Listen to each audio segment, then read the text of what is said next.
Hello, guys. Welcome back to another episode on the show, Control or Be Controlled, a podcast designed to help you start thinking differently and take control of your life. And as always, I remain your host, Darlington. Today's guest is Julia James. Julia, welcome to the show. It's a pleasure to be here. Thank you so much for having me as your guest. I'm looking forward to today's show. All right, thank you so much. Julia, you have another name, MacLeod, right? Yes, that's my married name. Okay. I kind of struggle to pronounce that. Julia is a strategist, coach, educator, and speaker. She helps high capacity women, caregivers, and entrepreneurs navigate life's unexpected challenges without staying trapped in overwhelm. Her work comes from real life experience, managing complex seasons, supporting family, building businesses, and learning how to create clarity when life feels anything but simple. Through her background in education, business, and legal literacy, she helps people move from survival mode into practical action with compassion and confidence.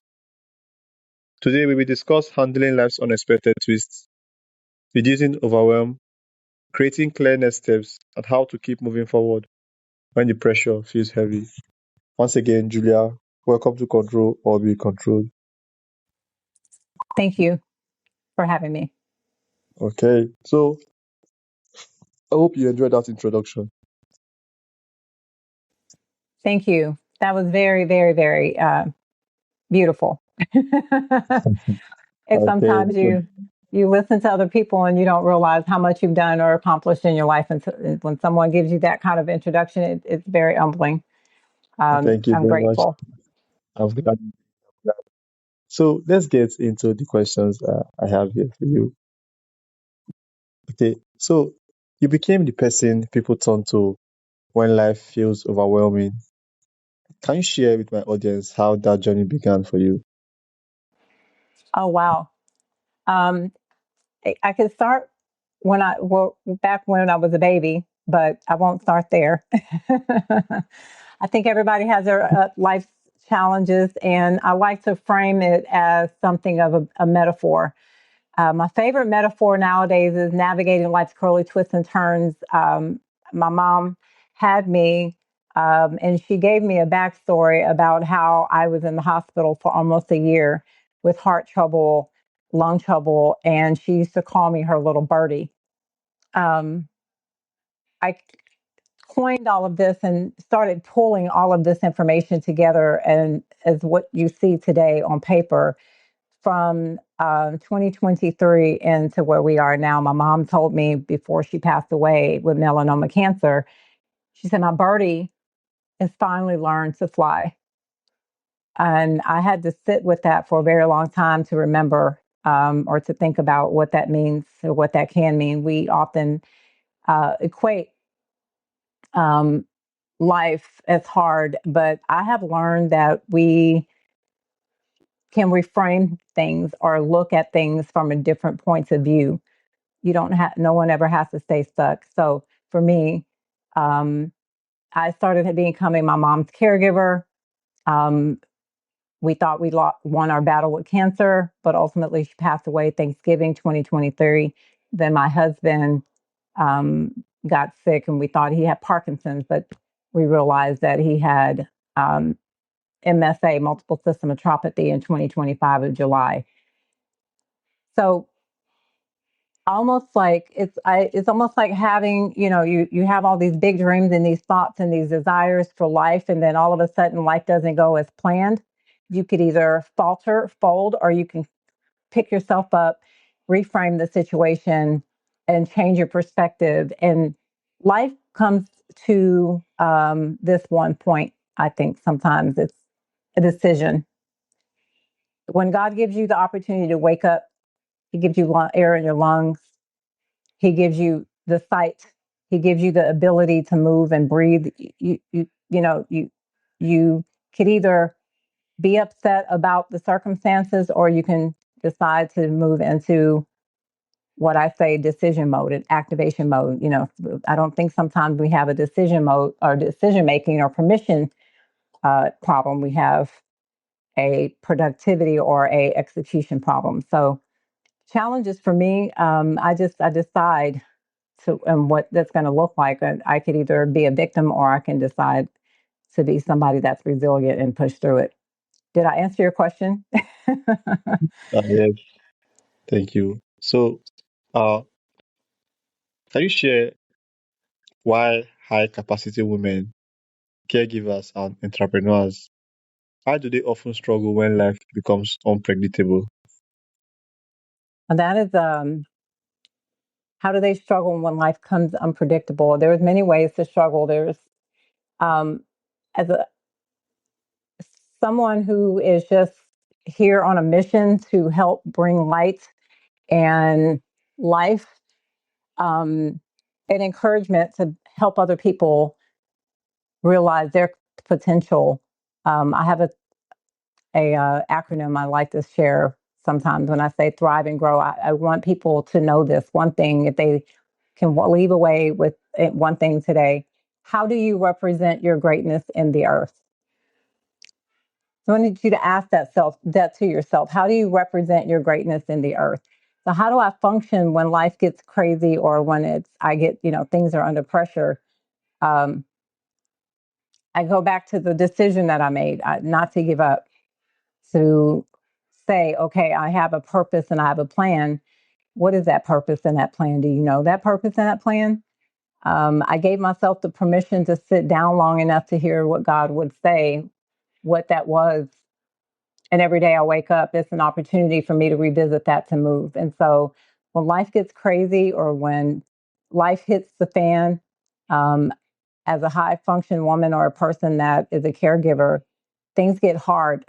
There's the finances, there's my husband's medical bills, there's going to the hospital. One moment you're working and walking and taking care of your wife, all of a sudden, from his perspective, he can't walk and he's bedridden. And there's only so much movement. So there's all of the circumstances and situations happening that could cause a person to be paralyzed mentally, emotionally, or bankrupt, because we spent all of our savings trying to figure out how he was going to make it, or go into this doctor and that doctor. But we just decide every day that we're going to live. But the most important thing out of that is we're going to receive the joy of God, which is our strength. And we're going to smile and just continue, because there's so much more to life than what is happening to you. Life often is not necessarily what happens to you, but what happens through you for the benefit of others. Okay, thank you so much, Julia. So, tell us how we can move from survival mode How can we move from survival mode into intentional action. into intentional action? That's a really good question. Um, I go, when people ask me that question, I ask you, do you know your purpose? Do you know what you were put here to do? And that is the thing that I think we often have to ask ourselves before we do anything.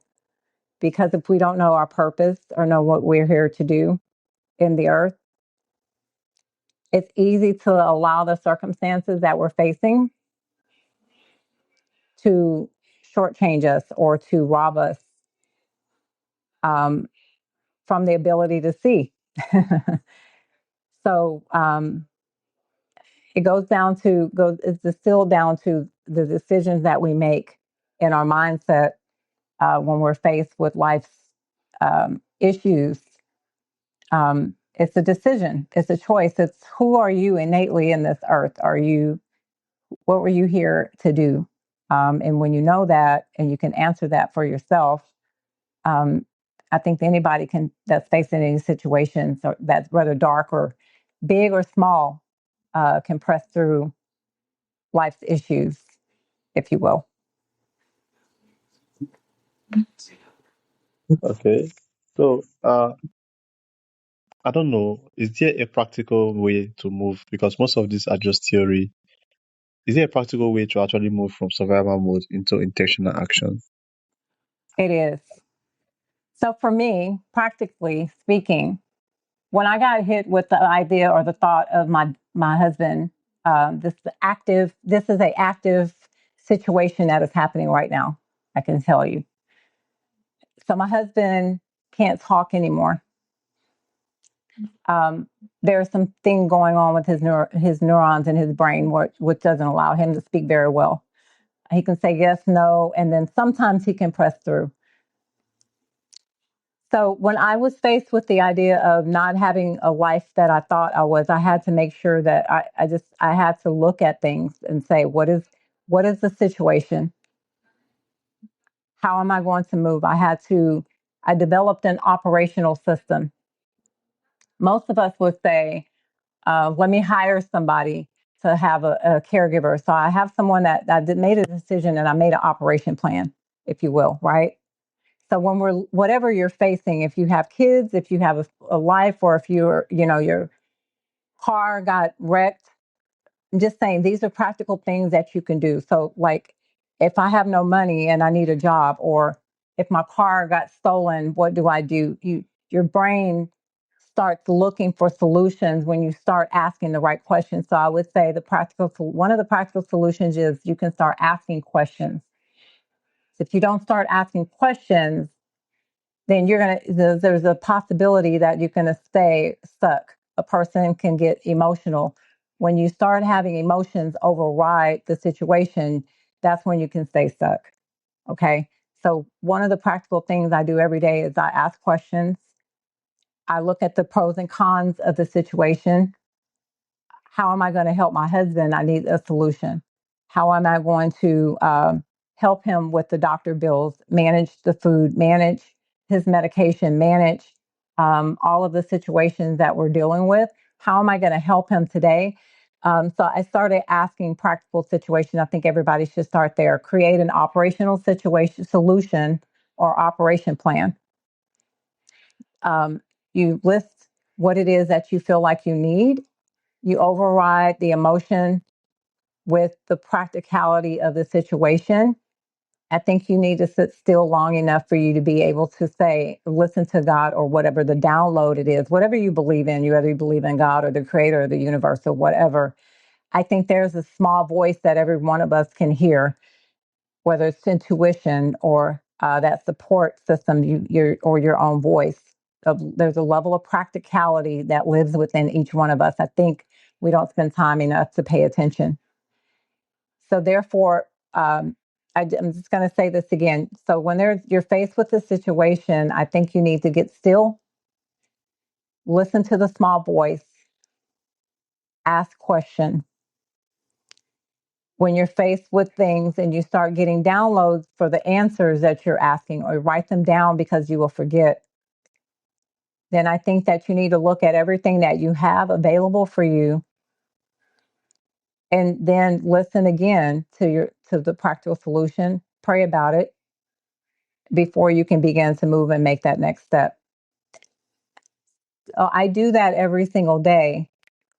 Sometimes I sit outside on my balcony, and I drink tea. I'm quiet, and I think it's practical for everybody to pay attention to this, because even though it sounds really simple, it's so powerful.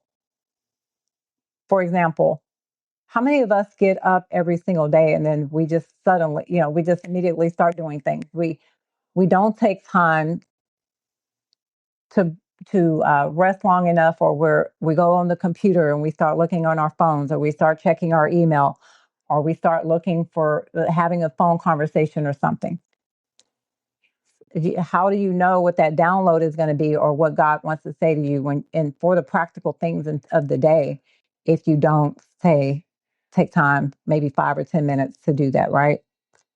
So that's just one of the things that I do. Now, it just depends on the situation. Every situation is different. But as a high capacity functioning woman, I have everything that I organize in compartments, right? So there are checklists I set aside or I set up. There are budgeting checklists. I call what I use a toolkit, and it is my command center. I used to be a chief operation officer for an educational sector. I worked in education for over 25 years. And I distilled everything that I do in my day to day and down to those things. So an operational system, I think everybody needs something. It's a notebook or a binder that helps you organize. That's very practical. If you're a mom or a dad and you make lunches, there are menus and sheets and things that will help you to stay organized. But I think everybody needs to take that practical advice first. And that is the foundation for everything that we do. We don't have much time to talk about everything, but I think everyone should start there. Does that make sense or register? Yeah, that makes sense, Julia. So I see that you are big on faith, big on God and spirituality. Yes, yes.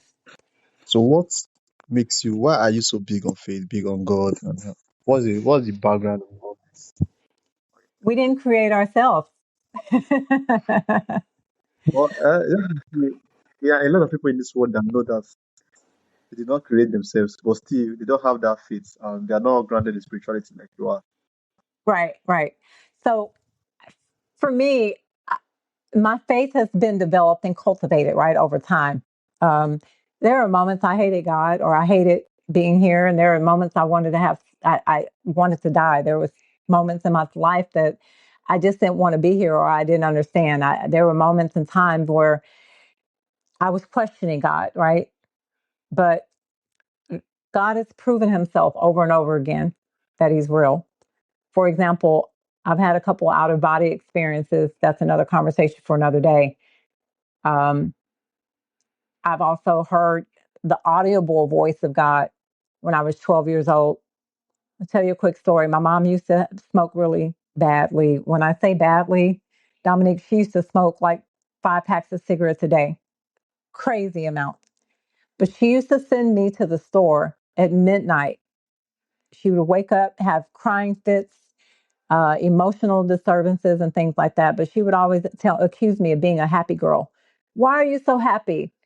How can you sit here and tell me everything is going to be okay? How can you tell me to have faith when all of the circumstances that we're dealing with is just going so crazy?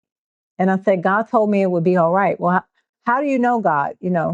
How did you know God say that? And it would just be something that I just knew, right? One day I went after hearing some church people, they found out that my mom was sending me to the store. They were really religious at midnight to go get her cigarettes. And they were cursing the situation. God's going to send her to hell, or you're going to get hurt. Somebody's going to get you. You shouldn't be doing all of that. So, anyway, that night after service, my mom sent me.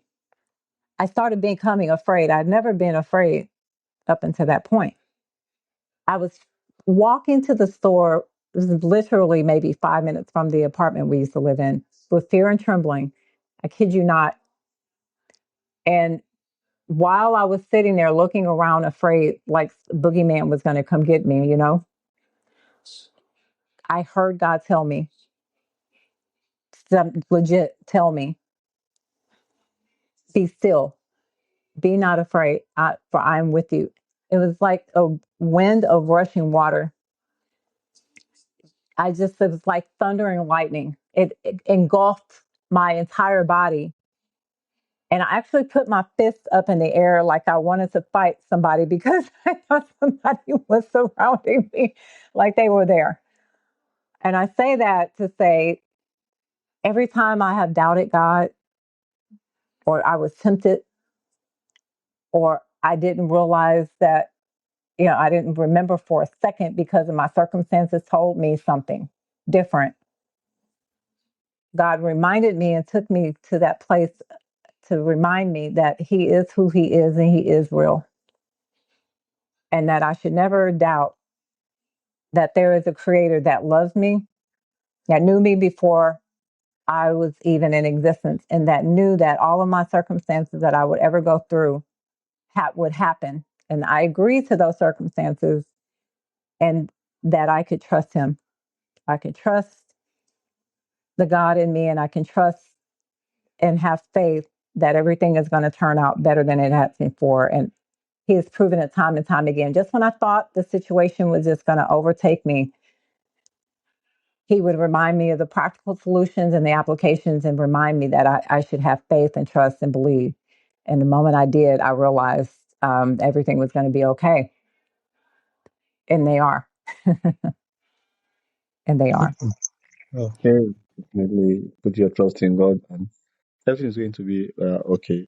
So, what practical steps can people take when they feel overwhelmed by life's demand? That's a good question. So, from a neuropsychologist standpoint of view, because I'm not a neuropsychologist, but I love to study the brain.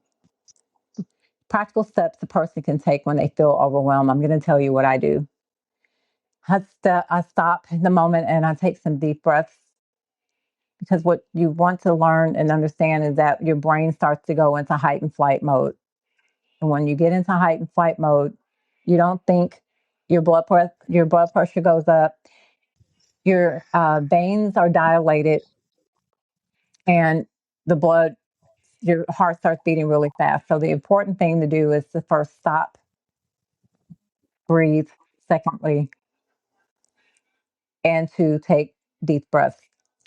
Again, a lot of that is really simple, but when you feel overwhelmed, you need to assess why you are, but you can't get to the assessing part until you calm down.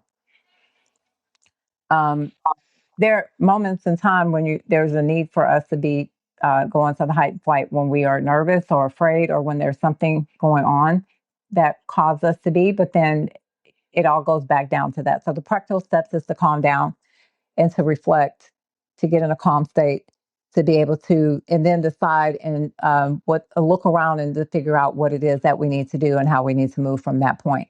But you always want to move from a calm state of mind, not from a reactive mind. Or the Bible says, "Be angry, but sin not." So although you may be angry, um, you don't want to do that. I have a rule of thumb.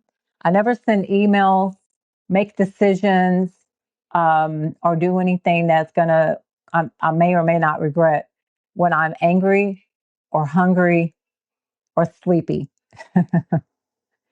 um, so when those things are happening and I want to make purchases, I make decisions, or do anything, I don't. I try to go back to the moment where I'm calm and at peace, and I can make a decision better in that moment. Is this helping anyone? Of course. Okay. So, how do you help people turn complex situations into clear, doable next steps?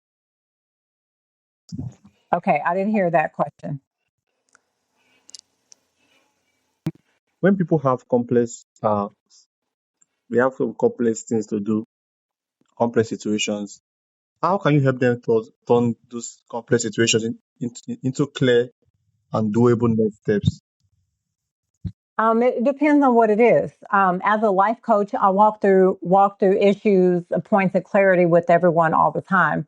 Um, so that question usually gets distilled down in a more microscopic way when I'm working with someone on an individual thing. So it could be a project that they're working on, or someone doesn't feel confident um, in a situation, or it could be someone having a relationship and they're not sure how to move or to make the right move or the next move with their spouse. If someone's dealing with something, I have a program called Confidence to Clarity. Um, the practical solution for everyone is I help people through an analysis type of situation. I analyze, look at your situation, and then I make a practical plan for us to move forward with one-on-one coaching. But if we're talking about just a generic or a specific thing. Those ideas are more dealt with when I'm working one on one with someone. So, for example, um, here's something that might sound interesting. If you ever feel like you're going to get some advice from someone, or you want to give your friends great advice, um, but you want to give them wise words, there's a phenomenon called Solomon's paradox. Have you ever heard of this before? It's a lot easier for us to advise other people on the problems than it is to advise ourselves. So it's too easy to get caught up in the rumination when we're in our head. So the fix could be simple when we're thinking about walking through ourselves. You when people you're talking to them, you can use this as a third person. You say, "What would I do in the third person?" Or if I'm talking to myself as myself. So, for example, if I say, "Hey, Julia," instead of it would cause my brain to shift into coach mode. So I have friends and they don't know that I do this. So don't tell them. Okay, Dominique? When they call me and they talk to me and they ask me for a solution, I start asking questions. When you ask someone questions, it moves them out of the negative emotion, and they start doing a funny thing. They start answering their own questions and they start helping themselves through a solution, and they start navigating themselves out of the situation or into a better one. So in the Solomon's paradox, it was one study conducted where people who talk to themselves using the name or their third or second were better able to deal with a negative emotion than those who thought about themselves in the first person. So you using you instead of I, it causes your brain to shift again into coaching mode. And more effectively, it helps you through the explanation or the situation that you're dealing with. Does that make sense? Yeah, thank you so much. That makes a lot of sense. Sure. The audience. So,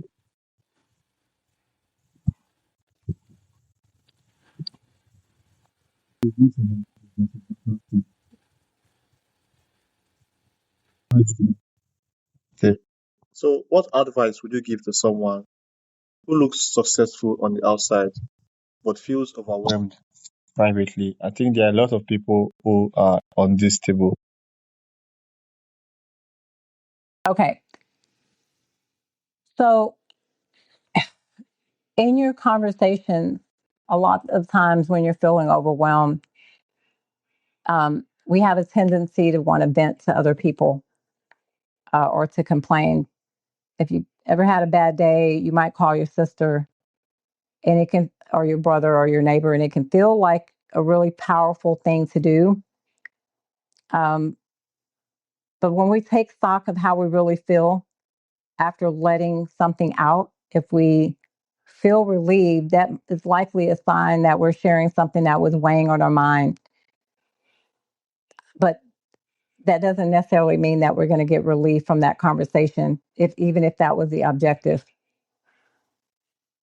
So whether it's advice or a simple question you want to ask or talk to someone, I would say check your venting sessions. Um, when you're dealing with something that's overwhelming, talk to yourself in the third person. You can do that. Be a little meditative, praying. Maybe go take a walk. Um, and I also want to encourage you guys to drop damaging words from your vocabulary. Like, I should have done this, or I feel bad when this happened. A lot of times we feel burdened and pressured by a lot of responsibilities, and you feel like I'm not doing enough, or I'm bad at this or bad at that. When you talk, your brain and your body are connected, and your heart is too. Even your body will start responding how you're talking to yourself. I want you to look for a way to compliment yourself. Look for a way to find the joy in the situation. I want you to get comfortable with talking about good stuff, because a lot of times we don't tell our bodies this enough, or we don't tell ourselves that we're doing a good job.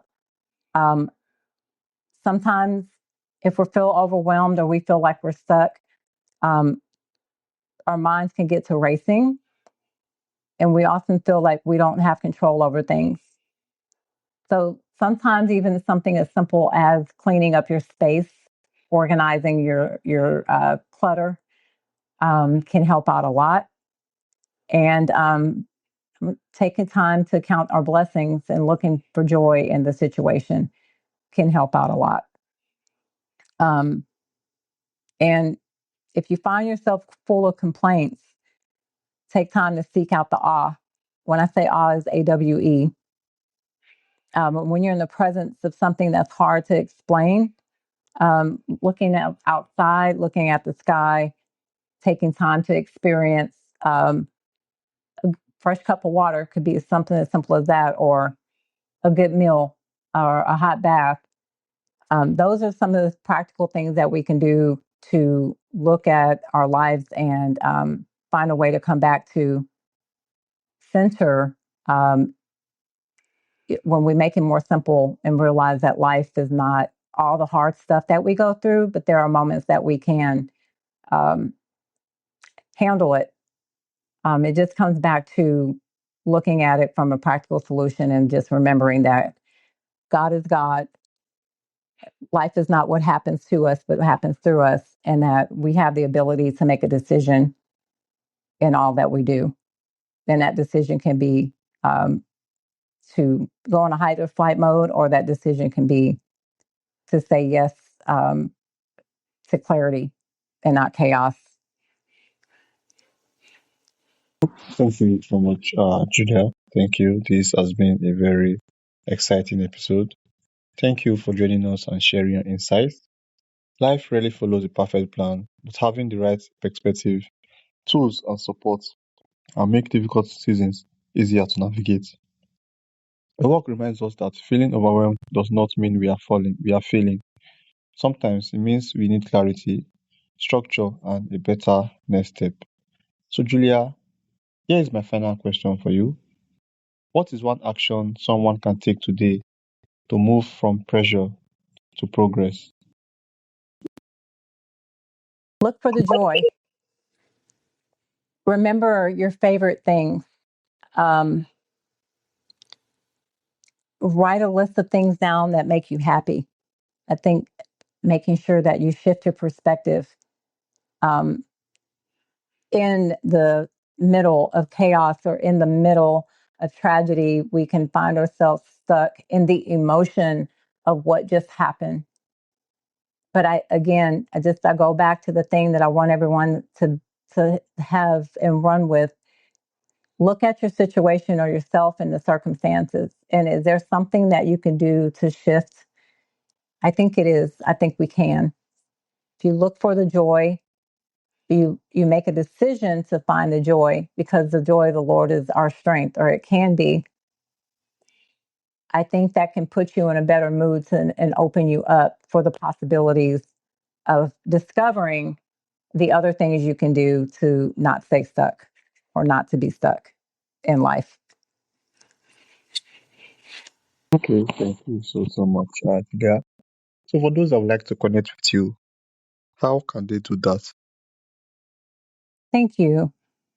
Well, if any of this has resonated with you or you want to find more, my website is www.julialynjames.com. On there, if you wanted to connect or to find out more information, I have a free book, Your Clarity and Confidence, or Clarity Session. It's free for 15 minutes. If you get into my website, you can just book a session with me to talk to me more.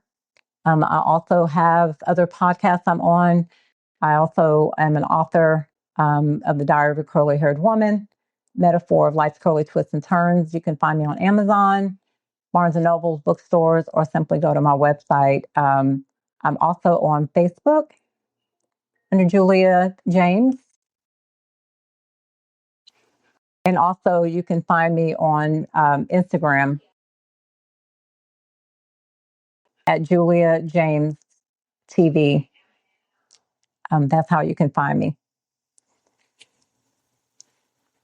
All right. Thank you so much once again.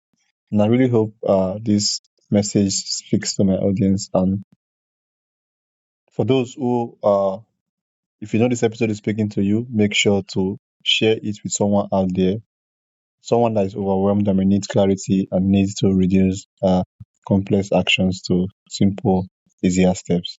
Julia, thank you for coming to my show and have a wonderful day.